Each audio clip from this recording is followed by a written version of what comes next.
Hello and welcome back. Have you ever had trouble setting the white balance in your photographs?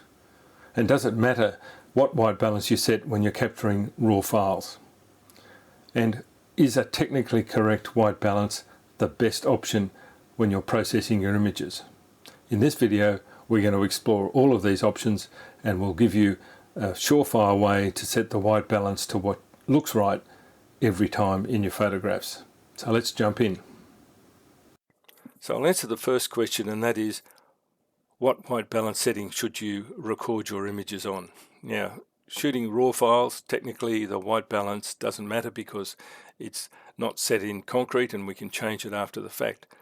But in the old days of digital photography, and I've been using digital cameras for well over 20 years, in the early days, auto white balance was very unreliable and you had to be careful about what you set it at when you were recording files, bearing in mind that there was no raw capture back then. But with modern cameras and with raw capture, the auto white balance is generally pretty good. It's not infallible, and in some cases it will get things wrong. But in most situations, in most conditions, it will be pretty close to what looks right. And when we come to talking about the right white balance, we've got the technical white balance, which would be the actual technically correct setting, or there's the setting that looks aesthetically pleasing, and they may be slightly different. But the main thing is to save yourself a lot of trouble down the track. Set it to auto white balance when you're recording your raw files. It'll give you a starting off point that's somewhere hopefully close to what you need. So setting the white balance on auto means that you don't have to worry about what your camera is recording in the field, and we can wait until we've got the file back on our computer screen and we can assess it with the luxury of having a properly calibrated monitor. Now, of course, you can't assess the color, the white balance or the color of an image unless your monitor is correctly calibrated. And the correct calibration for viewing a file is 5,500 degrees Kelvin and a brightness level of 100 candelas. Now, a lot of the third-party calibration devices work on 6,500 degrees Kelvin as a default setting, but that's too cool. Daylight is really 5,500 degrees Kelvin, and that's a good starting off point. This image is being viewed on an ISO monitor, which has an inbuilt calibration via hardware and its own calibration measuring device, and it's deadly accurate. But these are fairly expensive monitors. But using another third-party device, you can still get these settings correct. So with the correct settings in place on your monitor, when you open the file with its default settings, you can then view the file with confidence that you're looking at accurate representation of color. Now, here's an image I captured on a recent trip to Scotland. It was on a slightly overcast day, but there was some sunlight obviously illuminating this boat. And you'll see here that the white balance as shot was 5,250. If I change that to daylight, you'll see that there's very little difference. It's actually increased the magenta cast slightly and raised the temperature a little bit. So if we go back to as shot, I think that actually the recording as shot is pretty right. But there's a way we can check this for ourselves, as long as you've got something that's neutral toned in the image. And if I use the eyedropper tool in Lightroom and I find something that's a neutral tone or what should be white, we can have a look at the values that the sensor is picking up. And here it's picking up red 92.3, green 92.1, blue 91.2. That's pretty close to being neutral, and I'm happy with that. But if I'm not happy, I can always just click on that and set that as the white balance. And you'll see that it's taken it down even more to about 5,000. It actually looks a little bit cool to me. So I think that I wanted this with a little bit of a warmer tone, so I'm going to go back to as shot. But at least we can look at the image and we can determine what looks right for our photograph. And as I said, the technical white balance does not always need to be what you use, as long as what you're using looks right. So setting the white balance on an image where there's a neutral toned item or section of the image is fairly easy. And after you've processed the image, this is what I came up with by adjusting the shadows and the highlights and a few other settings, but I've still retained the white balance as it was. So let's just go back to as shot, and that's what I'm comfortable with.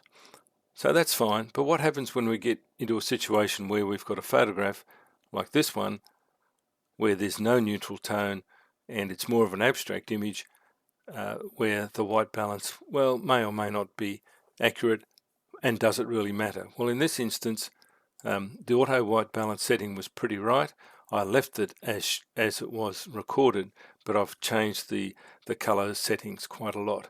And one of the problems is with Lightroom is that they put the white balance at the very top of the basic panel, and you can't really adjust the white balance until you've adjusted the tonal range, because with an image such as the one we recorded back here, it's a little bit underexposed, and so I can't really make an accurate assessment of this. I could always use the eyedropper tool here, but then that's not necessarily correct either. What I need to do is I need to adjust my tonality initially, and let's give the image a little bit more color and maybe a little bit of texture and clarity.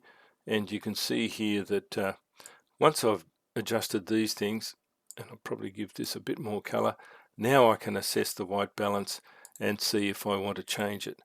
But without making the tonality adjustments, trying to work out the white balance on an image where there's not a lot of information isn't going to help. You need to make your tonal adjustments before you then assess the color balance.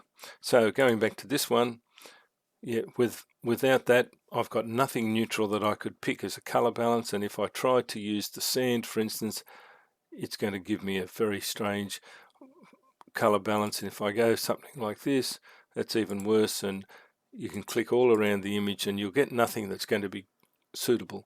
So if we go back to our as shot white balance, there's nothing here for me to choose, so I just have to use my eye and my tonality adjustment, so that eventually I've come up with something like this, and I'm happy with that.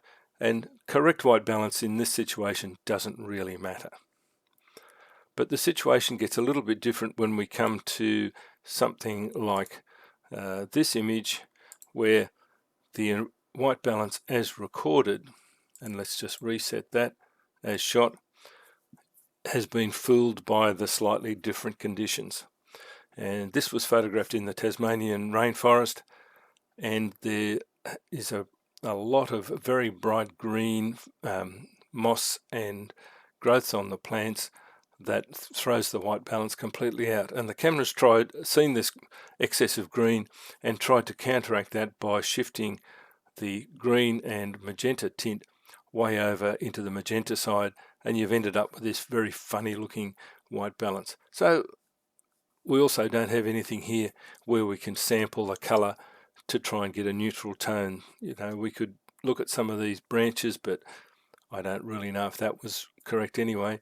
So let's try some of the presets. Now, auto, yeah, it improves it a bit. Well, it wasn't daylight, it was in the shade, and that's gone a bit too far the other way. And if I go cloudy, it's a bit too warm. So let's go back to as shot, and let's see if we can just correct it by eye. And this is where your calibrated monitor really comes into the fore. I can see quite clearly that this is way too magenta. So if I just shift that magenta tone back somewhat and maybe just warm it up a slight bit, I'm getting something that I'm pretty happy with. These bits of detritus on the forest floor were more of a rusty red color, and you can see here that by shifting that back, I've taken that magenta cast out of it. And again, it's a matter of adjusting it by eye until you're happy with the result. And one of the problems is that when we're out in the field photographing, our eyes are very good at adjusting to different lighting conditions, but our camera sees what it sees and it's going to record it. So that, for instance, in a situation like this where I'm photographing under studio lighting, there's a very warm white balance, but to my eyes at the time it looked right. So having to adjust it, I used a white card that then I could white balance from. So that was pretty easy. So once we get into more unusual conditions, things start to get a little bit hairy. And if we just look at another image here, as recorded, pretty much a flat overcast day. If I take this back to as everything as shot, you'll see it was a little bit bright sky and not much color. So trying to set the white balance here without having done all the other adjustments is pretty difficult. So going again, we can look at a couple of different options. This one has been warmed up quite a bit more, and you can then adjust it, but only after you've made those tonality adjustments. So trying to do white balance before your tonality adjustments is just a waste of time. And taking a more extreme example, this is a photograph taken up in the Karijini area of Western Australia, and it was after the sun had actually gone over the horizon. And this is the image as captured. You can see here that there's a massive amount of dark tones. It's not actually clipped too much in the shadows. There's only a little bit of clipping, nothing clipped in the highlights. So how would I set the white balance with this situation? Pretty near impossible. So having made the tonality adjustments, I can then assess the white balance and adjust it to suit. And this one was, let's just have a look at as shot, was a little bit flat, and then I just adjusted it to what it was and got the feeling of the image. And in this instance, in this part of the world, the rocks are really that rusty red, very strong color, and I was able to adjust it by eye, having once adjusted the tonality. And taking just one more, slightly more extreme example, again photographed in the Karijini area, again after the sun had just about set. We've got a fairly flat image as shot, no tonal adjustments. Now I could have taken the white balance from these tree trunks because they are a very stark white color. I could probably do that. You'll see it's made a very slight difference from what was recorded as shot. Not much difference, but when I came to adjust the image, that wasn't the feeling I had when I was there. It was more about the vibrance and the strength of the light, and so I've gone for a radically different white balance after I've made those tonality adjustments. And you'll see here that there's some quite extreme adjustments here, but what I wanted to record was the feeling of the late afternoon sun hitting these beautiful trees, and as recorded, it just didn't capture that feeling. So there's no need to worry about being accurate with the white balance. It's all about recording the feeling and setting the mood in the photograph. So let's now have a look at how we set the white balance in an image where there's very little information and we have problems trying to set something. So how do we find the right white balance, or what looks right in an image where there's very little color? This is a photograph taken on a fairly overcast day on the part of the southwest corner of Western Australia, and I was intrigued by these twisted trees that were, I'm not sure if they were alive or dead, but they were made a beautiful pattern. But there's not a lot of colour in the image. There's a little bit of green from the foliage, but not a lot else I can work on to set the white balance. So this is my system. Let's just take the image back to exactly as recorded, fairly flat. What I would do before I try and set the white balance is let's just crank up the vibrance and the saturation quite a fair way. And you'll see straight away that what looked like a fairly grey tree trunk has now showing an awful lot of blue because it's reflecting the colours from the sky. Disregarding all of the other colours in the background, this was a grey appearing tree trunk. So with those colours accentuated, let's now try and set the white balance by just selecting an area that looks about right. And you can see if I just try a few different areas, I'll get a slightly different result. But what I'm trying to do is to eliminate that blue cast that's come into the photograph because of the overcast conditions. Now this looks still quite wrong, so let's just bring back the colour and vibrance back to 0, and then we can just boost those colours and the contrast and probably the exposure a little bit, and now we're confident that we've got a fairly neutral tone. And having made those contrast and exposure changes, we probably want to give this a bit of added texture. We can now be confident that what we've got now is a neutral tone, and we can assess the image. And you might decide that, well, actually that's a little bit still too cool. I can then vary that a little bit up and down until I get a result that I'm happy with. So the secret to getting what appears to be the right white balance in any image is to firstly make your tonal adjustments, boost the vibrance and saturation up to a very high level so that we can see any color cast that's crept into the image.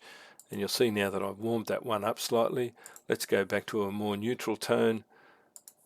I'm happy with that, and then we'll just bring the settings back to what they should be, which is probably just boosting that vibrance a little more. And now we've got an image that we're comfortable with. So the takeout from all of this is getting a technically correct white balance is fine, but often you're going to want to use a custom white balance to record the mood and the feeling in the scene, and you can do that by having an accurately calibrated monitor and using the tools available in the software. But with a recording of auto white balance to start with, you're going to be somewhere near the right setting anyway, and you may not need to make dramatic changes. So I hope that's all been useful, and I look forward to seeing you again soon.